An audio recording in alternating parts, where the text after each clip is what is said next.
Shalom Ouvracha. Oui, j'ai le sourire.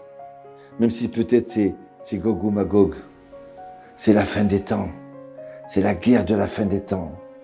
Mais attendez, c'est quoi c'est Gog ou Magog? Alors écoutez, lisez Ézéchiel, paragraphes 32 et 38. Et voilà que Gog va se battre contre Magog. C'est qui Gog? Le Malbim, écoutez bien, il a vécu il y a 200 ans. Il dit comme ça, alors tout le monde a disait, on a donné toutes sortes de théories sur Gog et Magog. Écoutez bien la théorie du Malbim. Le Malbim, il dit que Gog et Magog, c'est les enfants de Yafet. Yefet, c'est un des 3 enfants de Noé. Shem, c'est les Sémites, c'est nous. Yafet et Ham. Alors écoutez bien. Le Malbim, il dit que Gog, c'est les enfants de Yafet qui sont pas circoncis. Et il dit que Magog, c'est les enfants de Yafet qui sont circoncis. Ouais. Alors attendez, si je comprends bien, c'est qu'il y avoir une guerre mondiale entre 2 groupes immenses qui vont se détruire et se battre et se battre. Et dans ce coup, tu vois que Joe Biden, il arrive en Israël et que le président aussi d'Amérique qui vient d'Angleterre, il vient aussi. Et Macron, il veut venir. Attends.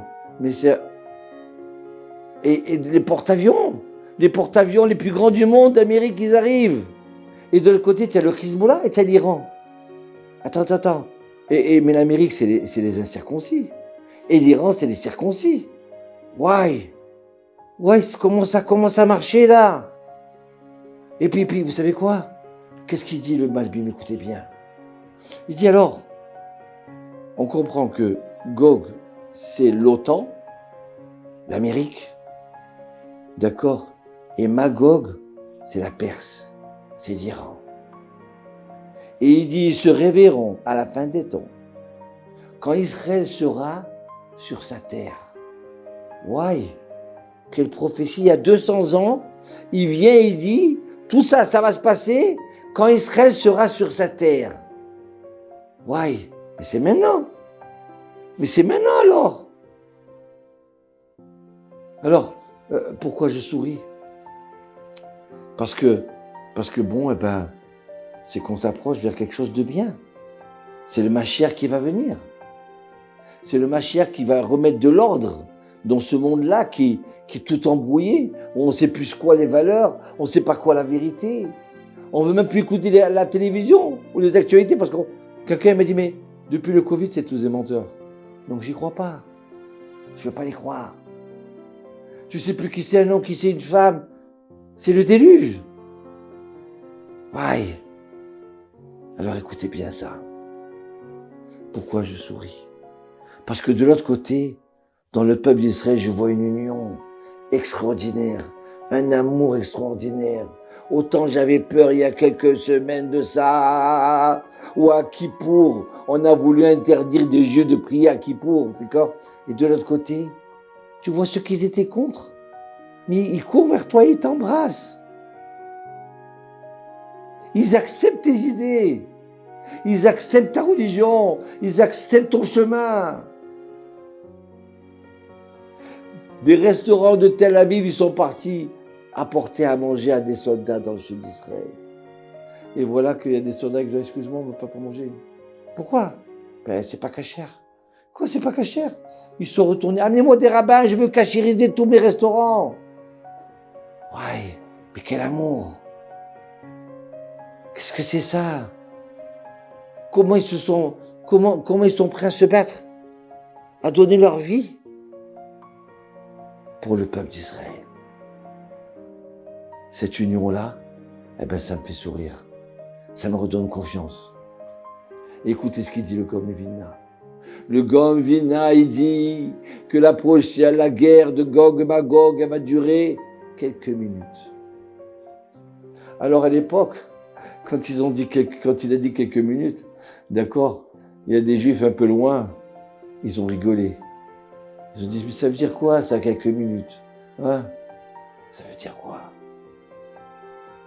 C'est pas possible. À l'époque, ils ont inventé le fusil. Donc, pour tirer avec des fusils, il fallait des millions de fusils pour que ça commence à faire une guerre mondiale. Qu'on arrive à la fin. Le Chafetz Chaim, il a dit, il va y avoir 3 guerres. Une, Première Guerre mondiale, Deuxième Guerre mondiale, et la 3e qui arrive.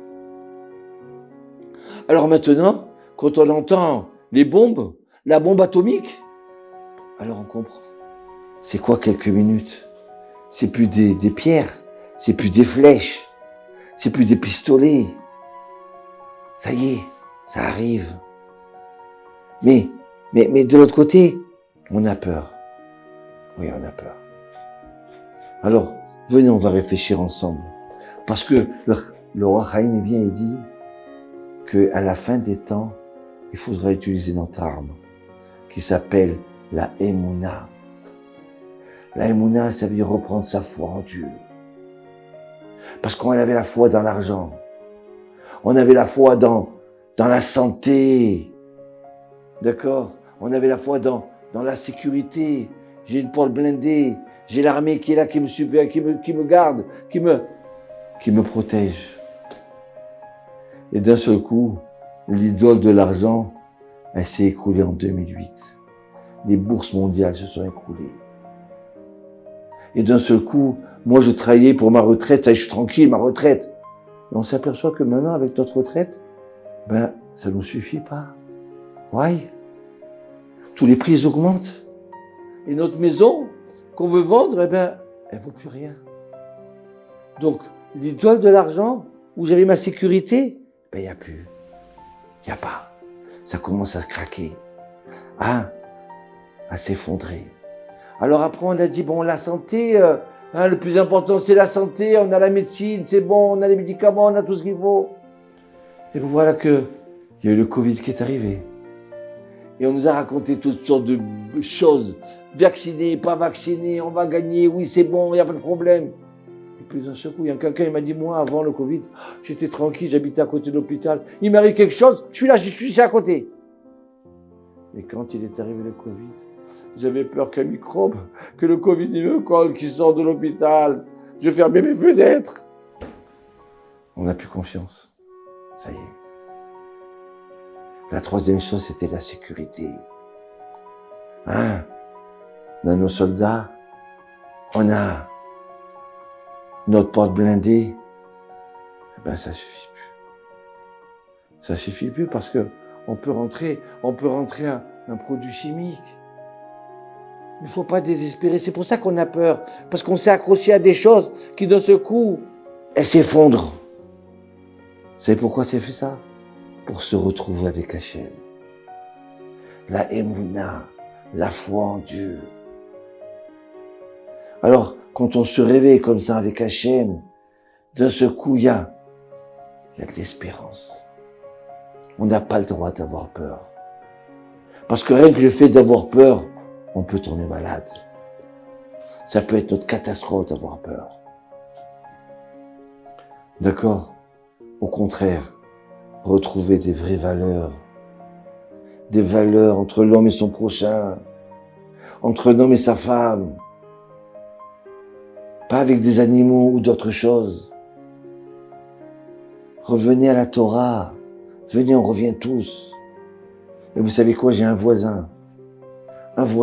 Écoutez bien. Alors, à la fin des temps, oui, c'est vrai qu'il y a eu des catastrophes. C'est vrai qu'on a été bousculés.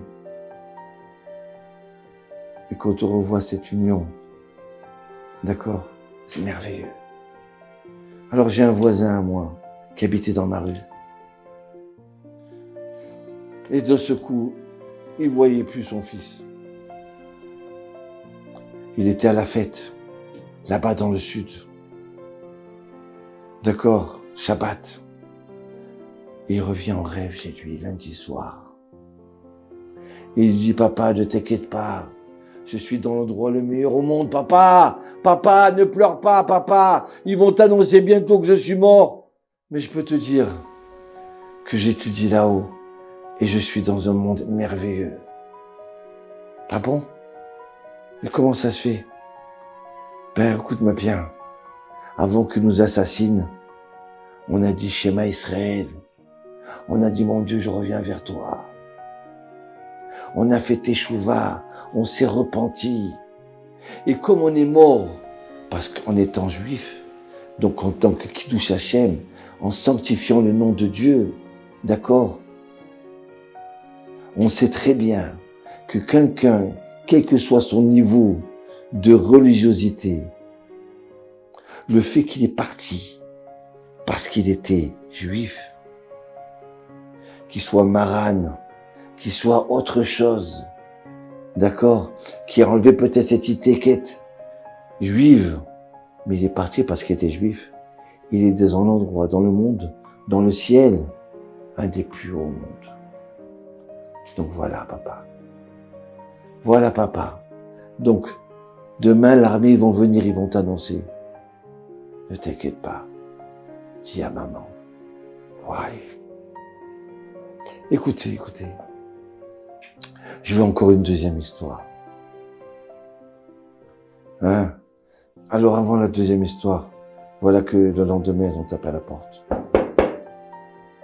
C'est l'armée qui est arrivée. Et monsieur Rothenberg, il a dit, voulez-vous m'annoncer que Noam il est Meller? Je suis au courant. Comment tu es au courant? Il est venu en rêve.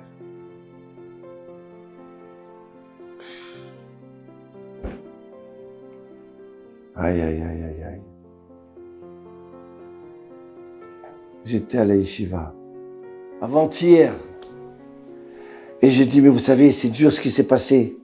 Alors, il y en a, il m'a dit, quelqu'un qui étudie avec moi, il m'a dit, Rav, mon voisin, il m'a raconté, d'accord, que son cousin, il était là-bas.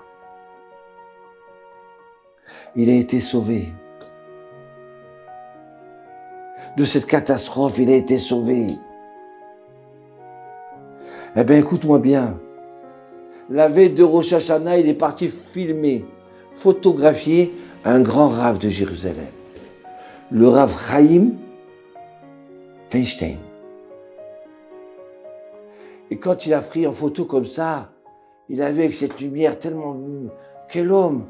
Ouais, tu sentais la sainteté sur lui.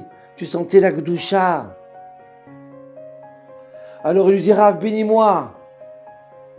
Bénis-moi, Rav, je voudrais une bénédiction de toi. Et le Rav, il me dit, non, je ne peux pas te bénir. Comment?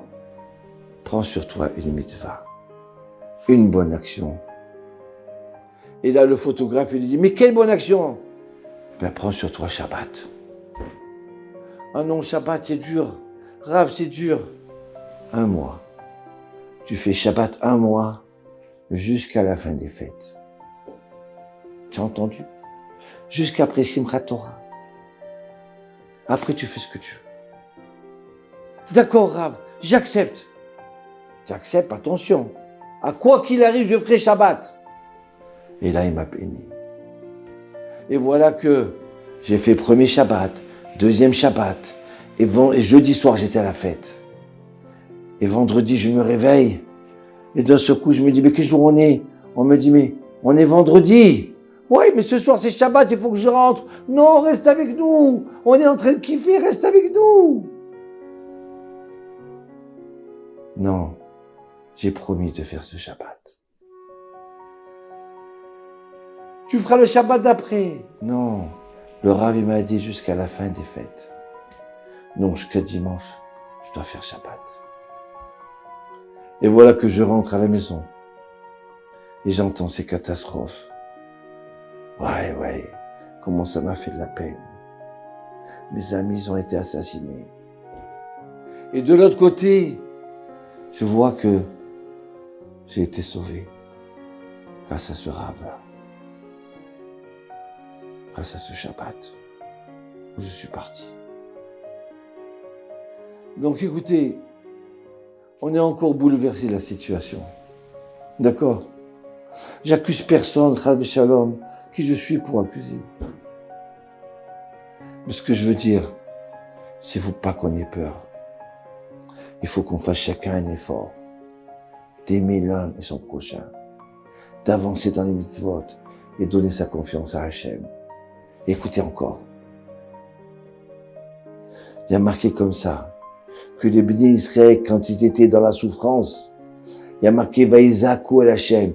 Ils ont crié vers Dieu. Mon Dieu, sauve-nous, il n'y a que toi qui peux nous sauver. Hachem, sauve-nous.